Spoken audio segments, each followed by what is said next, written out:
Flor, ti si aktor me background?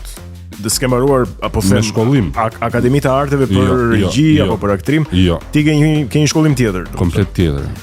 Se këtë doja do të pyesja. Nëse nuk do ishe bërë aktor, nëse nuk do të kishte rënë telefoni nga asistentja Si nuk i ra atij personi tjetër. Ai shoku i. Nëse nuk do të kishte shtyr. Çfarë do ishe duke bërë ti sot e kësaj dite në 2025? Unë besoj do isha një piktor, artist ose arkitekt. Që do jepja po aq shumë sa çka më dhënë tek aktrimi. Është një pjesë e ime të cilën jo shumë veta e njohin, pra jo shumë veta kanë parë punët e mia, pikturat e mia, edhe ekspozitat më shumë i kam jashtë shtetit se sa në Shqipëri. Tani nuk është rastësisht personazhi që imi. Po kryeministër do bëhesh? Ja, nuk ma merr mendje, nuk e di. Pse jo? Por unë nuk është se jam dobët këtu që ta lë edhe Je bën ndonjëherë pishmarrën që vendose ti jesh një vendose. Rastësia e solli në fakt të ishe person publik, po do doja në ndonjë moment të mos ishe i ekspozuar ndaj televizionit. Në 21 vite kam kalu 3 etapa të ndryshme.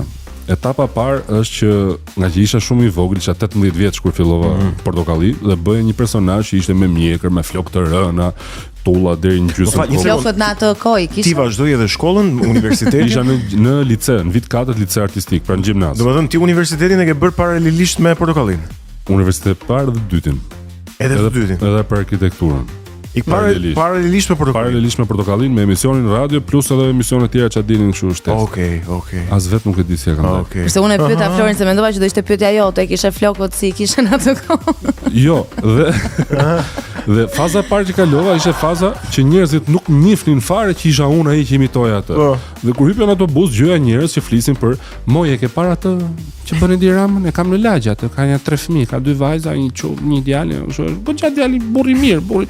Ndërkohë unë isha aty ngjitur, njerëzit flasin edhe pa të njohur fare.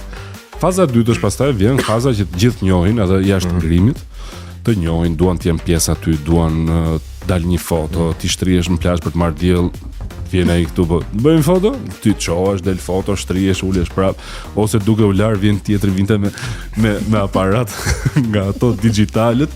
Po thaj, bëjmë foto. Brenda ndet, po prit më dalin, s'ka gjë këtu.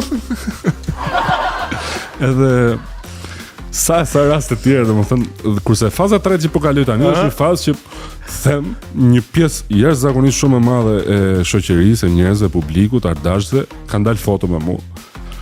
Shumica raste vin për të bërë update, për ditësim, se kam dalë me ty kur kam qenë 8 vjeç, vit tash që jam tu. Kam shkuar stanon.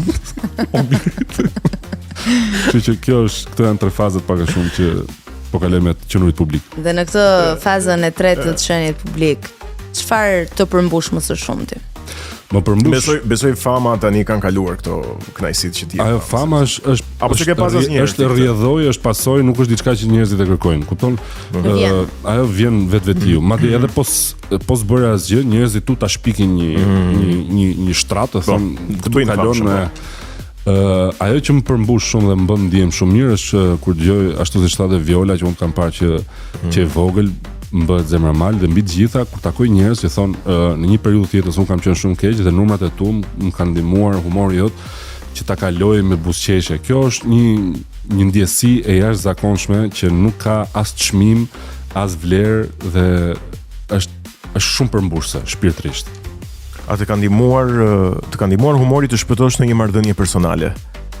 Shiko, humori dhe të ndihmon dhe të prish punën ndonjëherë. Jo të gjithë e kuptojnë. E duam të dy rastet. Po në shumicën unë duke qenë drejt për drejt, e kam të pikë që për disa është shumë e mirë, për disa është e dobët. Unë jam them dhe atyre që ndihen keq, them, "Ora unë jam i drejt për drejt, unë po të kursej kohë dhe ty dhe vetes time."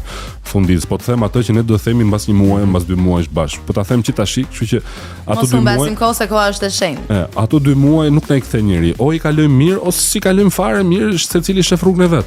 Dhe duke qenë drejt për drejt, duke përdorur dhe humorin me batut, pra duke e shpjeguar njerëzve me batut, ka njerëz që e marrin për keq këtë gjë dhe thotë si tall, pse tallesh ti me këtë gjë, sepse tallesh ti në këtë marrëdhënie, këtë raport. Si puna e tij drejtorit aso kohë.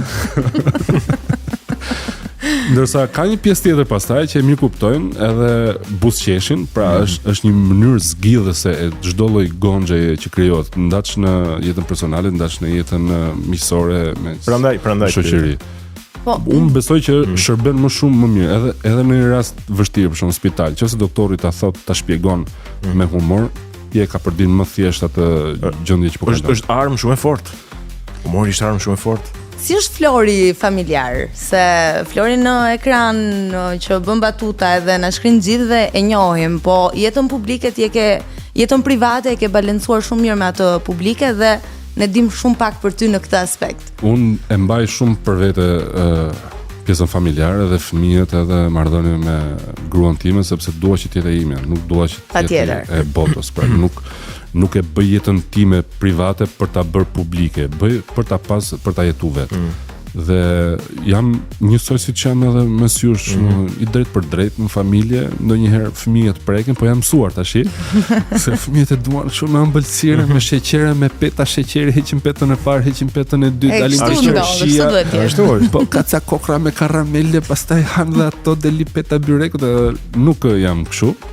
Po më pëlqen bëj humor shumë, edhe më pëlqen shumë edhe kur fëmijët pastaj e marrin stafetën, e fillojnë tallën dhe ata lozim gjithë bashkë, bëjmë autoironi me njëri tjetrin pafund gjatë gjithë kohës. E kanë trashëguar fëmijët këtë aftësinë tënde? Talentin tënd, nuk e di, vokacionin tënd? 12 po. Kjo e vogla është çik si kështu, si sekretare e partie. Babi, këtu babi. Mami këtu me e purdhra kjo. Ajo do jetë lider e ardhshme e shtëpisë.